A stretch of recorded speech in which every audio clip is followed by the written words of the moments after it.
Hello and welcome back to another video. This is Korihor. The video that I'm going to be going through today is everything about all the different skill gems that make cast on freeze and that make automating Flicker Strike charges easy, as well as some best practices with Flicker Strike in general, so that you all have a good frame of reference of what to start with, what to move towards in the mid game, and what to move towards in the end game. So one of the very first things that you'll notice is I'm running a Bolting Quarterstaff in my main hand with increased elemental damage with attacks. It doesn't necessarily matter the base damage type that you're using.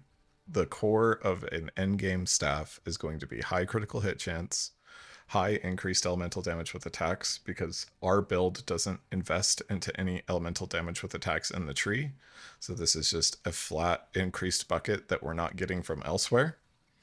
And you'll notice critical hit chance and melee skills.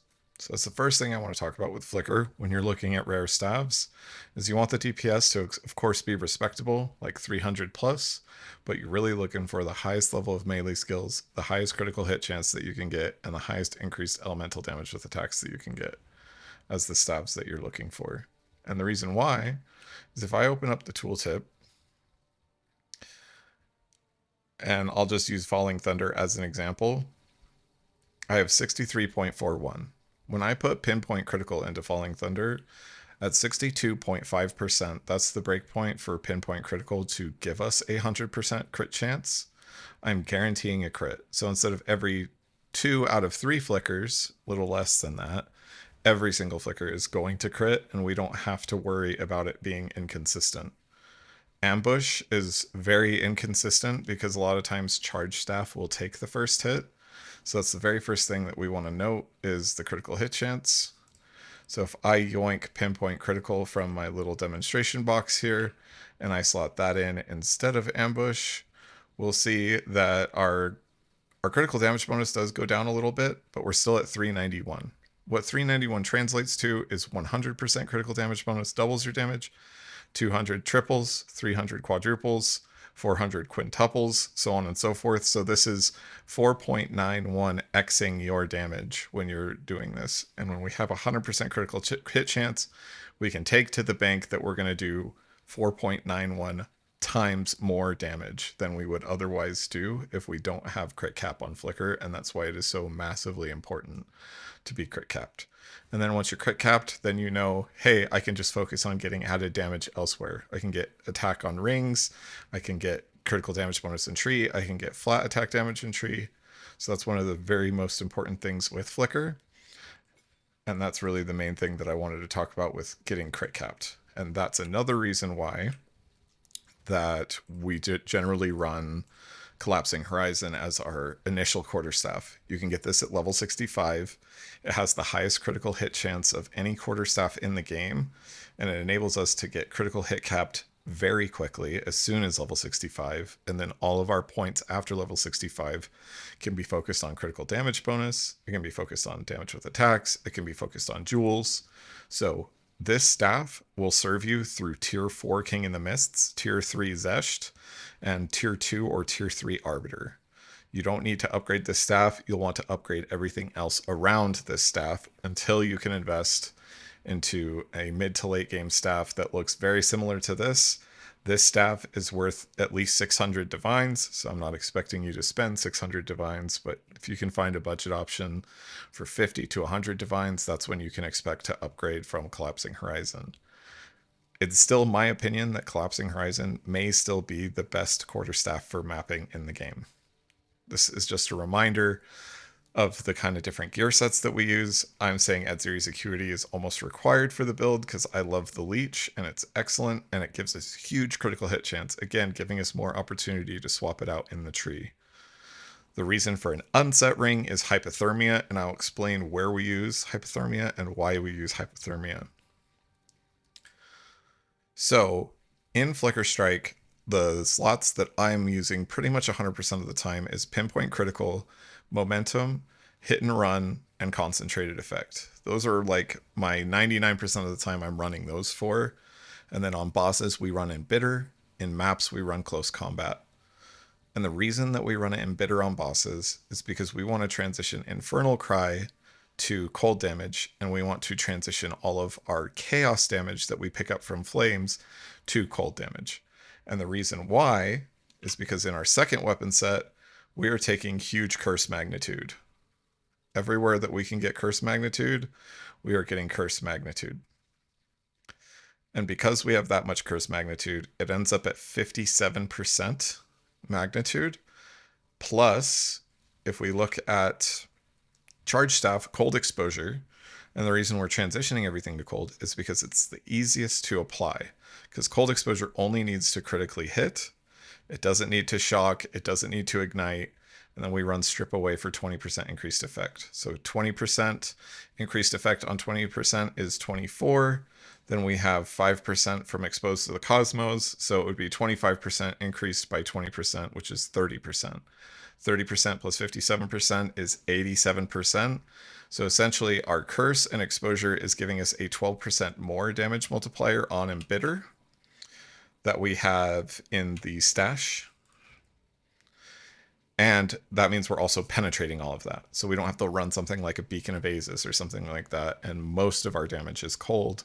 The other portions of damage for most cases would be physical. And that's why generally I'm always saying get flat cold damage on your rings. And that's the reason for an unset. If you're not quite to the point of needing hypothermia, I would recommend getting an unset so that you can run it. And that will help you not struggle as much with bosses if you have the second weapon set up as I do. Cast on Freeze with Voltaic Mark never changes. You always run Cast on Freeze and Voltaic Mark because Voltaic Mark will shock, which will activate Herald of Thunder. The goal is to get Herald of Thunder freezing, and then that will trigger Cast on Freeze, and that will get our cascade effects happening in maps. In the Greater Jewelers version, you want Cast on Freeze, Voltaic Mark, Reach, Innervate, and Impetus, and then once you get a perfect, you will put Magnified Effect in it. Herald of Thunder, we always want Glaciation, we always want Cold Infusion, we always want Primal Armament, we always want Ice Bite. And then the sixth slot can be Lightning Mastery, or when you're mapping, you can put Embitter into it instead of Lightning Mastery. But Lightning Mastery is just a good one. Or you can do Cold Pen or whatever. The sixth slot doesn't necessarily matter. It's these five that matter. Then we have Cast on Critical.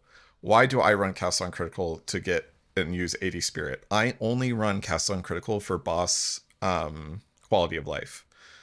It is better to run during maps and even during bosses because you're not needing to freeze. The only reason I'm running this is for Freezing Mark, so that I can experiment with freezing the boss to get the damage bonuses from freezing a boss. If you're not doing enough damage to freeze pinnacle bosses, tier 4 Zesht and tier 4 Arbiter, this doesn't matter for you, and you do not need Cast on Critical.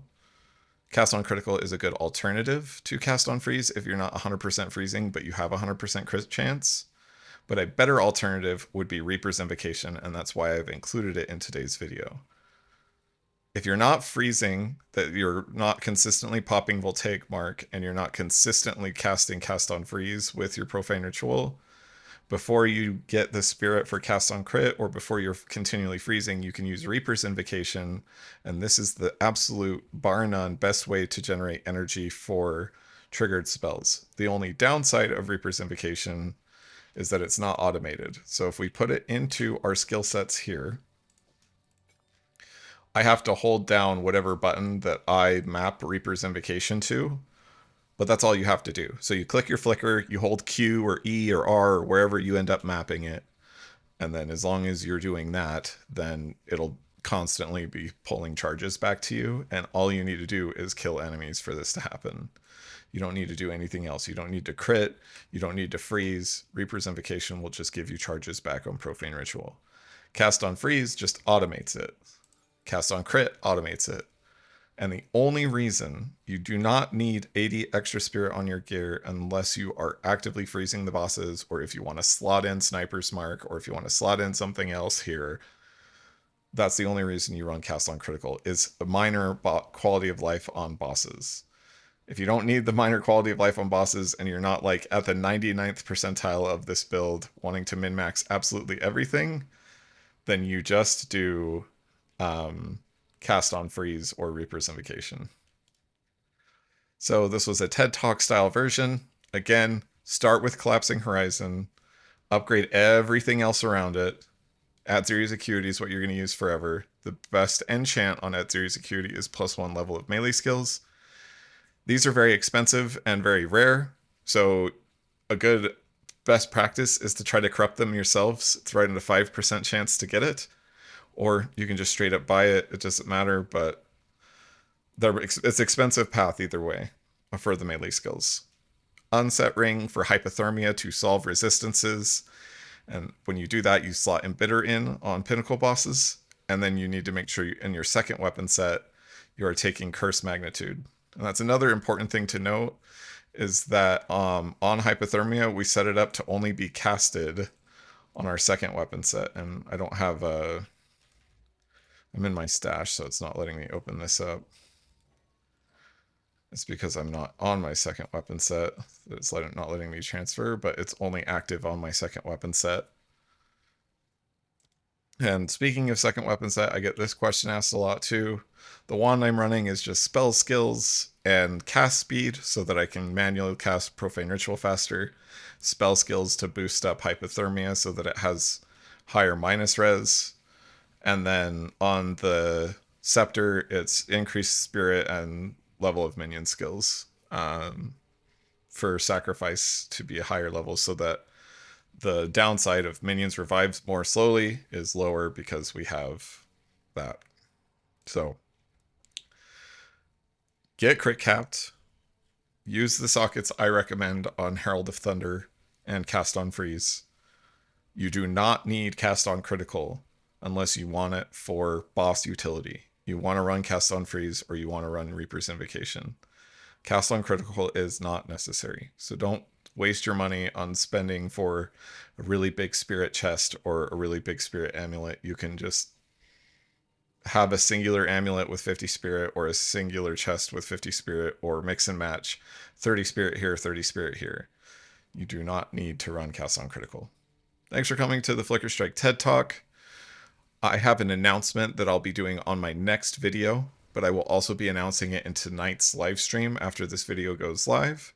So if you want to hear some exciting news about the channel and something that we're going to be doing as a community, which is absolutely awesome. We hit 1,000 subscribers on YouTube, which is a huge milestone. We have 300 people in the Discord, which is a huge milestone.